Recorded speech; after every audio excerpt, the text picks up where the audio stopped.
Right, Josh. So, quick rundown on the first bit of Stairway.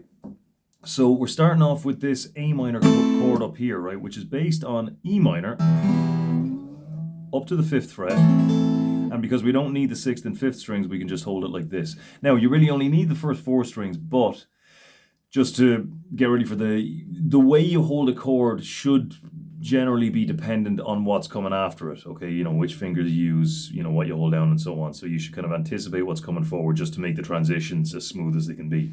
So I'm going to cover the first four strings, kind of get it on its side a little bit, right up to the fret, parallel, straight, all of that. Third finger, seventh fret on the D string, and then second finger, sixth fret on the D string again to get ready for the next chord. So make sure you set it up. Make sure you don't have to look for the strings with your right hand. They should be just right there, ready to go, okay?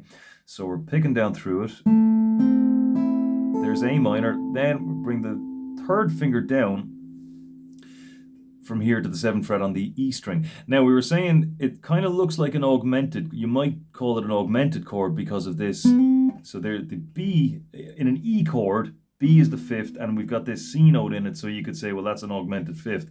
But we've got this B note in the chord as well. So we do have the perfect fifth, the normal fifth, let's say, perfect fifth, and this raised one as well. So we're better off calling that a minor sixth. So I guess we could call it E major minor sixth, okay? And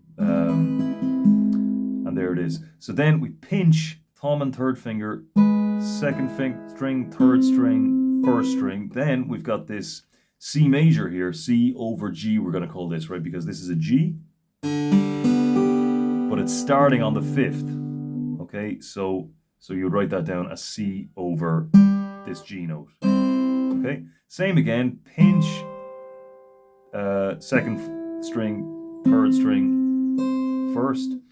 Then we've got this D over F sharp.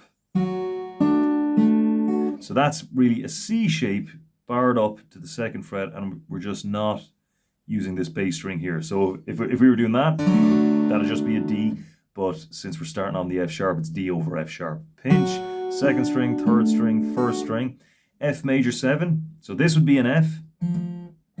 Sorry. There we go.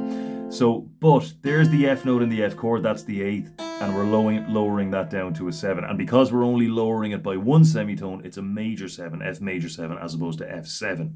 Okay, so pinch, second string, third string, second string this time. Back down through them, and then we've got this G over B here, because there's G. We're not using the sixth or the first string, so we can take those two away, and we're starting the chord here on the third, the B, so G over B, A minor.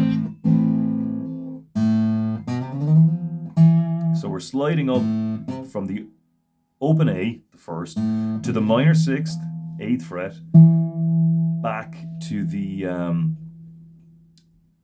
seventh fret, to the fifth, with the middle finger preferably. That way you can kind of get ready to get right back into this shape. If you come down, like, let's say, with your third finger, then you kind of have to hop over, and generally that just gives you less smooth playing, because there's always going to be a gap between the notes when you hop from one string to the next, okay? And then you repeat the same thing again. Then we kind of skipped ahead a little bit just to kind of take, I suppose, a smaller bit just to kind of finish out the lesson. So we had this A minor 7 here. So there's A minor. In the A minor scale, we've got 1, 2, 3, 4, 5, 6, 7. So there's the 7th. But that's not quite it, because they also add in this G note here. So the 7th in an A minor chord is a G note. And we're putting in this high G note as well. So this is just still A minor 7, but with a high 7th in it, just add a bit of texture to it. So we've got D, A minor 7 again. Then we've got this D shape up here on the 7th and 8th frets. So that's D, D sharp, E, F, F sharp, G, with a D note underneath it. So G over D. Then we've got this shape here. That's coming from the A major shape. Okay? Only use the first three strings. A sharp, B, C, C sharp, D, over a D bass note, so we just call that D major. C, so D, D flat, or C sharp, C. So then, but we're still leaving in this D bass note. So that's going to be D, C over D, and back up, and then just repeat that lot as well. And so next time we'll go through the rest of it. All right, keep it up. See you next time.